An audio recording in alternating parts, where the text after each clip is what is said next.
Sono Michele Ferrantino, sono un agricoltore, sono presidente CIA Capitanata Provinciale Foggia. Diciamo il grano e il cereale che ha una storia nella Capitanata. Noi come produzione siamo il bacino più grande d'Italia tutta. L'evento climatico verificatosi l'anno scorso è stato qualcosa di inverosimile. L'anno scorso abbiamo avuto delle perdite oltre il 20, il 30%. Io mi trovo dentro a nord, io.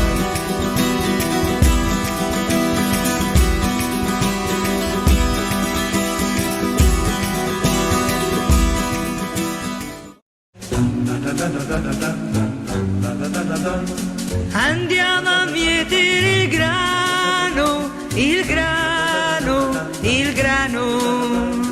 Forti gelate continue hanno praticamente annullato parzialmente alcune produzioni, sia i cereali in fase di spigatura e sia pesche, albicocche, ciliegie. I cereali hanno subito un forte stress sulla pianta. Questi passaggi creano dei traumi perché la pianta non ha l'opportunità gradatamente di passare da un tipo di clima a un altro clima e questo crea una falsa maturazione soprattutto dei cereali della carosside. Che ne sai tu di un campo di grano? Il chicco del grano, quando subisce una gelata, noi la chiamiamo in termine agricolo la stretta, cioè il chicco è secco, non ha una formazione rotonda, piena, la gelata lo crea secco, non proteico e quindi non pastificabile. Tanti anni fa avevamo delle stagioni regolari, salvo eccezioni, è sempre esistito l'evento estremo, però adesso è una sequenza, ogni anno costantemente questi eventi si presentano e certamente ci trovano un momento sprovveduti contro questi cambiamenti climatici.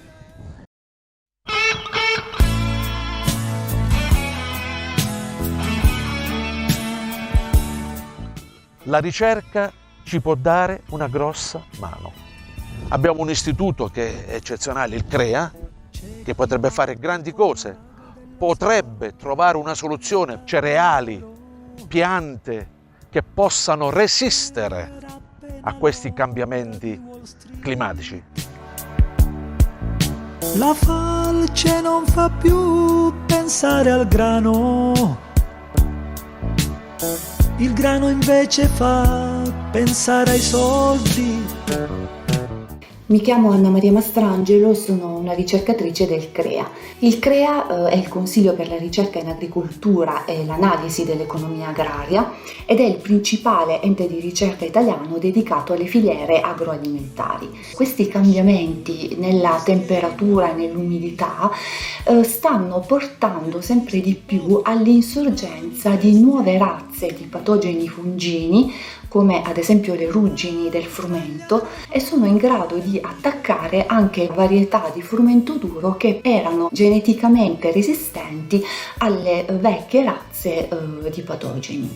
E proprio di questo io mi occupo da diversi anni al CREA, sviluppare delle nuove linee di frumento duro molto più resistenti ai cambiamenti climatici in atto.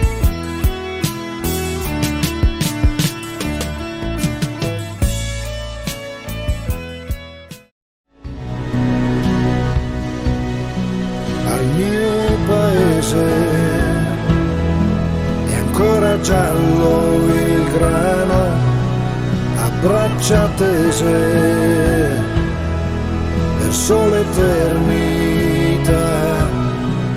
Noi agricoltori siamo i tutori, siamo i guardiani del territorio, perché il contadino conosce la sua terra, conosce il clima, quindi si accorge prima di un eventuale cambiamento. Al mio paese